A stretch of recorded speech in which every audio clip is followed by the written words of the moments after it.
Welcome back to Sports Desk right here on the Captain TV studios. Yes, I have two amazing gentlemen with me on the show today. By my right, I have the one and only Idoko George. Good afternoon and welcome to Sports Desk. Well, thank you. Thank you. It's good to have you back. I also have Kosi Sochiko. Good afternoon, Kosi. Welcome to Sports Desk. Good afternoon. It's a pleasure to be back. All right. Yes.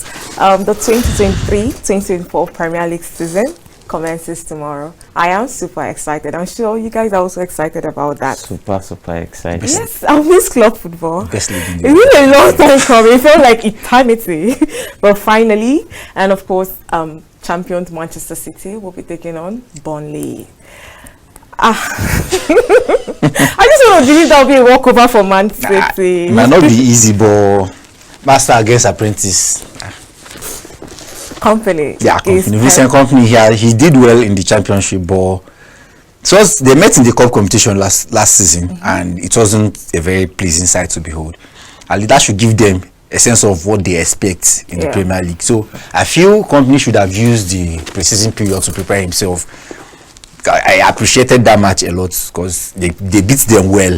Yeah. So he should see, okay, this is what we are going to see.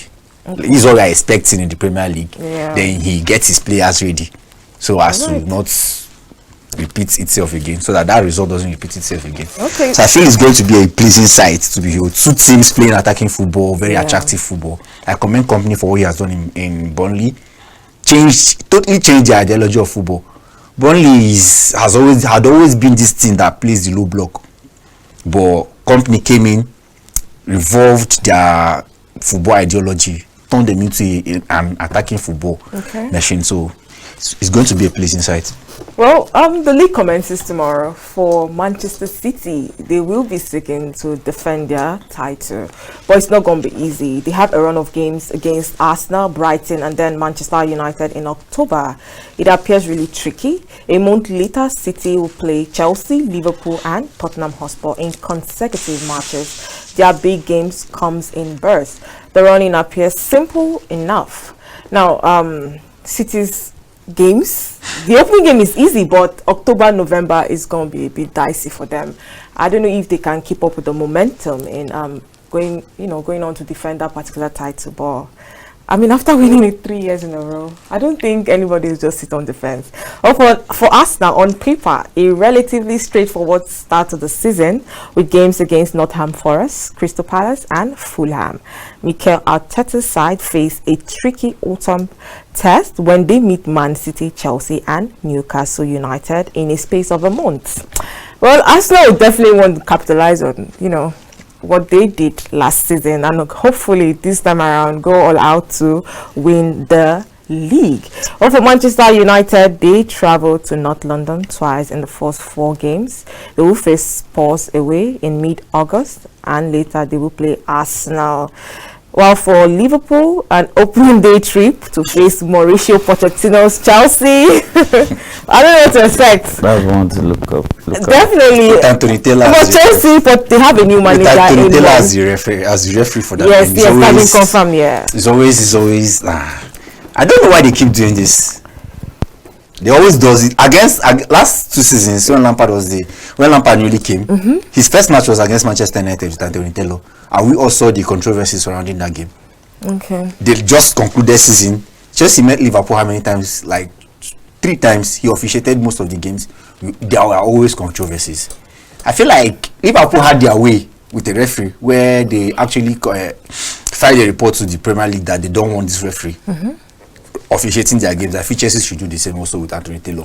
But did the FA sanctioned it for Liverpool, and I feel Chelsea should do not last season. Before last season, they sanctioned it for Liverpool. Liverpool actually has a Premier League referee that they've been given the sanction not of that he cannot officiate the Liverpool game going forward. I don't think the FA will do that. They did it for Liverpool, I'm sure. So the thing is, I feel if they can't do it for Chelsea, then Anthony Taylor should be cautioned. Because I feel like you telling the FA you don't want certain referees in your match. It's not like right. Given the precedence now, like their performance, his performances in their games has proven that this guy either he has reservations about the team or he can just not handle a top level match. The thing is, we as fans, I think we all have a thing with referees, like, oh, maybe this referee is always biased against my team. But you should understand that there are referees that are meant for these big games. Sure. Like, He's not the only people who game take referee now. decisions and not Yeah, be he's scared of players and fans booing them and all of those. not when you are always controversial. He always has this thing he does. Are you saying Anthony Taylor is always controversial when it comes to Chelsea? Or are you saying he is a controversial referee? I feel he doesn't handle big games well. And why would you sure? say that? And yet he gets big games. I want to know why. Check his precedents now. Chelsea against Liverpool, Yeah. first game of the season, last season, he gave Reece James a red card for an offense that doesn't want a red card. Are you sure? Yeah. See, me, I'm sure. Was it last season? Last season, Chelsea Liverpool, when he cleared the ball on the line, a goal bound. The ball was goal bound. Reece James cleared the ball on the line, but the ball ricocheted. What? No, I'm coming there. The ball ricocheted off his thigh to his hand. Not like it was a first contact to his hand. He used his hand. It was clear. I saw that game. Like, I saw that game. I said he used this video evidence showed that the ball ricocheted off his thigh. Yeah. The ball ricocheted off his thigh to his hand. That was why he gave him the red card. And no doubt it's a penalty, but red card, no. For me, no. Then the season before, Chelsea Manchester United, Harry Maguire had his leg up the groin of Michy Batshuayi. Yeah. It was reviewed. He wasn't even sanctioned. Chelsea Arsenal, where Granit Xhaka stepped on Kovacic's toe. Yeah. He gave Kovacic a red card. Okay. So all these I feel like, let me just say something. I feel like I'm sure that's why we have VAR to review these things. And I don't think no matter how you want to see it as a fan, there'll always be that, it will always be at a point where we'll not accept or agree. Referee's decisions. Yes. But not your currently. But no, I'm just going to say something that sometimes it will work in your favor. And you are okay with it. When it doesn't, you complain. So I feel like we should cut them a slack too. That was how we had that. Let's talk a bit about the upcoming season. Now, there's so much expectation, especially for Chelsea Football Club. Now, we have a new manager. We've been on a spending spree since January. We've gotten so many players, so many, and so many has left, and more might still leave, and more might still come in. And it is a breaking news for me. It breaks my heart that a player like Christopher Nkunku is injured and is out for 4 months, and he will not feature in Chelsea's next 13 games. I don't know how I feel about that, but I want to hear from you, a Chelsea fan. Well, I'm disappointed to say the least. Okay. I'm disappointed to say the least, but because he has proven in the preseason that he brings a lot of potential. Yeah. He's a player with a lot of potential. He brings a lot of possibilities to the game, and in a lot of dynamics. Given his strike partner up front, Nicholas Jackson, they've been blending well. Yeah. And no doubt, Nkunku promises to be a good player. Definitely. And a big player, influential one at that for Chelsea. So it will come as a blow, a huge blow to whichever team he plays for, missing him. We could see what happened with Leipzig last season when he misses a couple of games and comes back like he just didn't leave. Okay. So it's just a matter of time. We can deal with it for the time being, given that we are only playing in one competition. We are not in Europe. Yeah, sure. It's just a cup game, sure. we can manage till he comes back. All right, we can manage till he comes back. Now let's talk about Arsenal. Now Arsenal were very close. They were this close. I don't think I should say that, but I want to liken Arsenal's situation with that of Moses in the Bible. They saw it, but they didn't get it. And I felt bad though, because I'm a football lover. I thought Arsenal deserved it more than Man City, but it's not about who deserved it, who worked hard. Yeah, so over time, Arsenal wasn't the kind of club that signs, players for so much, amount of money. But this time around, it's as though Arsenal, they're building something really special. And I think they would like to capitalize on, their brilliant performance of last season. And they have the likes of Havertz now. They have Declan Rice. And you guys were talking about the fact that Arsenal has, one of the best midfields in the world right now. I want to hear your thoughts on Arsenal. So we're really excited about this season. Last season, to be very, very honest, they went way beyond my expectations because I didn't see us competing for that EPL title. Yeah. At the beginning of the season, we're all like, oh, we need to get back in the Champions League and all of that. But then, in December, we're seeing ourselves. And then I used to tell my friends, okay, my fellow Arsenal fans, I'll be like, the last 10 games, Yeah. that's when I would tell you if we are winning the league. And then I think at this 32nd week, and then I think they ordered the 34th or 3rd week, we had Liverpool. And I told somebody, if Arsenal win this Liverpool match at Anfield, we already have one hand on that trophy. But then, you know, towards end of the season, that's where that mental strength and all of those comes into play. Okay. Where like, oh, players will not start overthinking or like, and you see what happened. Errors from like midfield, goalkeeper, and all of those things. And then we lost the league, which I wasn't really sad about, but I was happy at least we are back to competing for the EPL trophy, and now we are back in the Champions League where we belong. We've seen like, okay, we lacked certain things at certain times last season. One was the midfield area. Okay. Partey was overplayed, to be very, very honest. That was why he started making errors. Arteta knew, but at that point in the season, there was nothing he could do. You just wait till summer and then sort out yourself. Ben White too became a liability at some point. And then the centre back, immediately Saliba went out. Yeah. No replacement.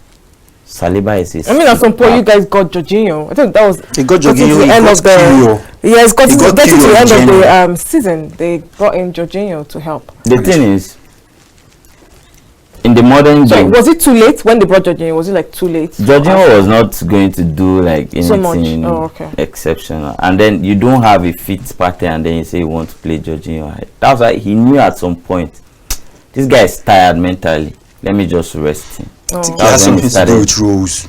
Okay. I'm saying he can't play Jorginho when you have a fit Partey. It depends on the roles. Defensively, you play Partey. Partey has the edge because Partey can play the hybrid role, a defensive midfielder, and also the CM. Okay. The central midfielder. Yeah. But Jorginho is more of like a ball retainer. He is the retainer. He doesn't do the dirty work, but he retains the ball well. Okay. He can control the midfield for you. But that extra edge in creativity, he doesn't have it. Yeah. And also the extra edge in the defensive approach of the game, he doesn't have it. So it depends on the roles you want each player to play in your team. All right. Before you continue, there's a news that Bayern Munich and Tottenham Hotspur have reached an agreement to sign Harry Kane. It is now left for Harry Kane to decide if he wants to stay or he wants to leave. Yes, you were talking about Arsenal, so please continue. You still want me? Oh, yeah, please continue. So at that point, I don't think he would play Jorginho over Partey. That's why he just stopped with Partey. Okay. Because the Premier League is always physical. Sorry, so now I want to ask you a question. Like, you were thinking about you guys losing the league and all, yeah? Now, you lost it getting to the end, right? But I feel like okay, maybe because you said something, you said Arsenal didn't really think they will win the league, and maybe that is why they lost it. Because if you've led for so long, if you check the statistics of teams that has led to January, they end up winning. A team like Chelsea, and it's not as though I want to. It's not even always a team like Chelsea. Let me use Chelsea as a case. Let's use Chelsea as a case study because we had a bad season. Chelsea led up until with Antonio Conte. That was 2017, and they went on to win the league. Now you win the league even before the league ends, and that is why when you talked about the end part, the mentality, fatigue, and all, you win the league before the league ends, so that when fatigue comes, you've already won the league with so many points. I think that is where Arsenal lacked. At some point, they were leading the table with 10 points. Yes, they did. And they lost it within 2 or 3 weeks. And it was that bad. I don't think Arsenal was ready. I think that's where mentality comes in. That's why I told you, like, the mental strength wasn't there for this guy. And it's a new team for them. And also a team of now they believe in themselves. I mean, it was a team of young players that Really won the young players. Champions League with Chelsea in 2021. The Premier League is always. Premier I know. League I is just no feel like longer- Arsenal. I think Arsenal sold them so short. I mean, I'm really disappointed in Arsenal. As much as we want to, like, you know, try to sugarcoat things or talk about fatigue and all, I feel like you fought so hard. They let you march. Yes. Why not just hold on? It was Okay, was just 2 it months in left. 2015? Oh, yeah? Man U led the league to like the last 5 games. City won the league. No, I think that was Liverpool. People forgot City about under that. Pellegrini. Was People it forgot Was it the City about- team under Pellegrini? No. Or Pep Guardiola. 2015. No, it wasn't Guardiola. Okay. If it's not And then the Roberto Premier League is Mancini, always the Mancini. Premier League. Okay, You I can't think I win the remember Premier Mancini. League with 8 games to go. Yeah. Premier League have been won with just a point.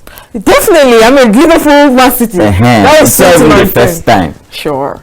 Man U, the same Man U, Man City, the first league title they won. So you're justifying No, Arsenal. No, I'm just losing the telling league. you that for me, Roberto Mancini, sorry. they went way beyond my expectations. Yeah. This season, I'm excited that we might try to win the league. But do you think you guys can actually win Yes. the league? How confident are you? I am very, very confident. All right. Do you think Arsenal can win the league this season?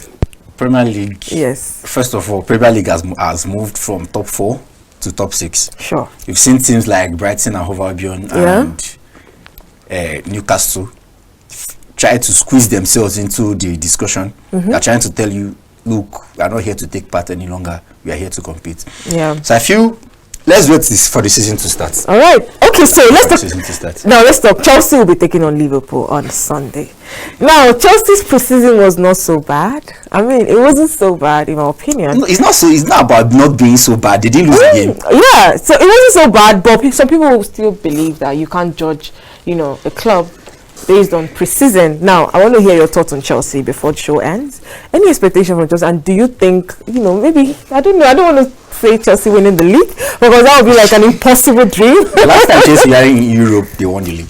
Oh, really? So what are you expecting this season? I am excited going into the season, Yeah? given the pedigree of the coach we have. Because I've been saying it, the coach plays a part in whatever it is you do as a team. And Mauricio is that coach? Mauricio has proven himself Where? to be a coach. You agree with him? I'm coming. Mauricio It's Pochettino. just pedigree, and I want to. Mauricio Pochettino took I'm Tottenham. surprised that's He took Tottenham to the Champions League final without did. making a lot of signings. Yeah, he sure did. He also challenged the season Leicester won the league. He was Yeah. the one challenging them. Definitely, If not he for did. the draw, the 2-2 draw against Chelsea, that took the exceptional ability of a player like Eden Hazard. If not for Eden Hazard, he would have given them quite a push for that Okay, title. okay. With the coach we have right now and the type of players, I mean hungry young players. I think Jackson is the only player. Not only Jackson, you have an Andre Santos coming from Brazil. You have your Malogusto coming to push Rhys James to the edge. Because he's looking at his competitor and he's saying, if I don't sit up, this guy is taking my place. Yes, speaking of Rhys James, he's the new Chelsea. And we have a Levi Colwill in the team. Yeah. You have a Levi Colwill. And also you have a Roberto Sanchez that is coming from Brighton All right. to push Kepa Arrizabalaga. Kepa will look at this guy and say, if I don't sit up, someone is coming to take my place. Sure. The team is a very competitive team.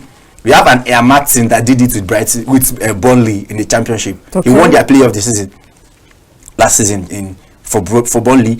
He's proven himself to be a utility player. Then I just feel if Pochettino can keep his players fit, Okay. Chelsea can challenge. For the league. They can challenge for Wow. I mean, like, I've seen so many podcasts and on sport, and everybody seems to be focused on Arsenal. And they said, I think people's, what is their opinion, but they feel Man City will still win the league, Arsenal second. But then the third, fourth position, I'm just shocked. They're saying Newcastle United for third position and Manchester United fourth. And I'm surprised nobody's saying Chelsea. The thing is, Chelsea is a team in process. Oh, okay. Pochettino has not done anything Too as special. a coach. Yeah. That's the word. Yeah. He hasn't done anything special as a coach. Apart from PSG, I don't think he has won anything anywhere. And that's why he won at Real Sociedad.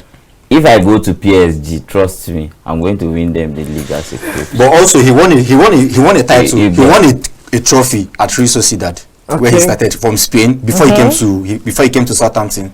From Southampton to Tottenham. What trophy did he win? He won was it the Copa del Rey? I'm sure he won a trophy in Spain. So I just feel like Chelsea, people are not putting Chelsea in the mix because I love the underdog story. They feel like I love the underdog story. Chelsea is actually an exciting team to be very sure. honest, but it's going to take time. Just like it took time. They're actually doing the same thing Arteta did. Clear out people who don't want to be here. Sure. Bring in exciting talent, young players that who haven't really won anything, and then they see themselves after playing for a year, 2 years. You see that understanding between them and how they play. So I feel like it's going to take time. But what about Liverpool, guys? Liverpool is just I think their midfield is in transition to they had to move on the old guards and then bring in new faces. There's only one player they brought in. They brought in SUbsisdy. Yeah, SUbsisdy from RB Leipzig and McAllister. If I felt they took some decisions a bit too fast, it's just that we don't see the future. Because if you are told Klopp that Henderson will be leaving this season, they might have considered keeping Minamino. But for him to let Minamino join Monaco, and now he's needing midfield players, he's been forced to play Trent Alexander-Arnold in the midfield during the pre-seasons. Okay, yes, he has a Curtis Jones and he has a midfield. He played him. He's trying to do the same thing Arteta is doing with Zinchenko. There's something called inverted. No, this one wasn't actually the inverted right back position. He started him in the midfield position during the pre-season games. Yeah. Because I followed the top 6 leagues, the top 6 clubs in England for their pre-season to see maybe what are they doing right this time around. For him to play Trent Alexander-Arnold in the midfield, it shows you that he knows that he's lacking here. So there are lapses with the Liverpool team. There are lapses in the midfield. Okay, now let's talk Manchester United before we go. Any expectations with Manchester United? I think they'll be in the mix for the league. Yes, they'll be contenders. All right. Should be in the mix. Well, I wish them all the best. So yesterday's game between was it Juventus? I can't remember the club. Anyways, the fans, they came out. It was a practice game. They came out to go. They came out in mass. Actually, it was like a rampage, shouting they don't want Lukaku in their club. I think it's over for Lukaku in Europe. I mean, there's nothing else to offer.